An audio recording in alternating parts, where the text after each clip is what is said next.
Bonjour, bienvenue leçon 4. Nous allons maintenant aborder le lexique. Alors, petite leçon très courte. Formation des mots. Alors, les mots, on peut les former de plusieurs manières. Par dérivation, c'est-à-dire qu'on a un radical, un mot noyau sur lequel on va rajouter un préfixe. Préfixe parce qu'il est avant le radical ou un suffixe. Pourquoi? Parce qu'il est après le radical. Le préfixe ne change jamais la classe grammaticale ou nature grammaticale du mot, mais le suffixe peut le faire. Exemple, possible donne impossible, donc le préfixe ne change pas, l'adjectif reste un adjectif. En revanche, ment, qui est un suffixe, va transformer un adjectif en adverbe. Lisible devient lisiblement. Ou t, un adjectif va transformer un adjectif en nom. Fier, fierté. Alors, on appelle famille de mots les mots qui ont le même radical. Fier, fierté, donc, appartiennent à la même famille.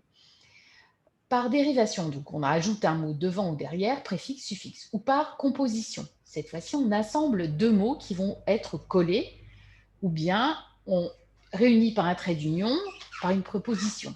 Exemple, portefeuille, chaise longue.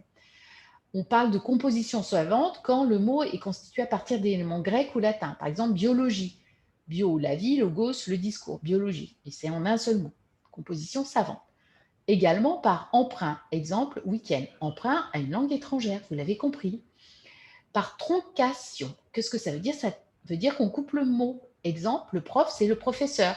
Par siglaison, c'est-à-dire qu'on prend le sigle. Exemple, le VTT. On peut également faire des néologismes. On invente des mots complètement nouveaux. On l'a surtout fait au XVIe, XVIIe siècle. Donc, dérivation, composition, emprunt, troncation, siglaison, néologisme sont des façons d'augmenter le lexique. Analyse des rapports entre les mots. On a les synonymies. Ce sont deux mots qui sont de sens proche, de même classe grammaticale, nature grammaticale. Exemple, fierté et arrogance. Antonymie. Là, c'est un rapport d'opposition, toujours même classe grammaticale. Exemple, gentil, méchant. Hyperonymie, c'est un mot générique, une catégorie générale. Par exemple, fruit est l'hyperonyme de pomme, citron, orange, qui sont ces hyponymes. Donc, hyperonymie, c'est un mot générique, une catégorie générale. Alors, question possible à l'oral. Relever les antonymes dans un texte. Donner des mots de la même famille.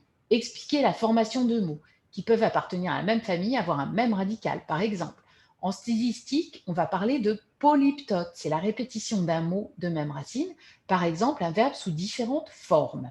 Éventuellement, il y aura un jeu sur les sons paronymes. Les paronymes, ce sont des sonorités proches, mais de sens différents.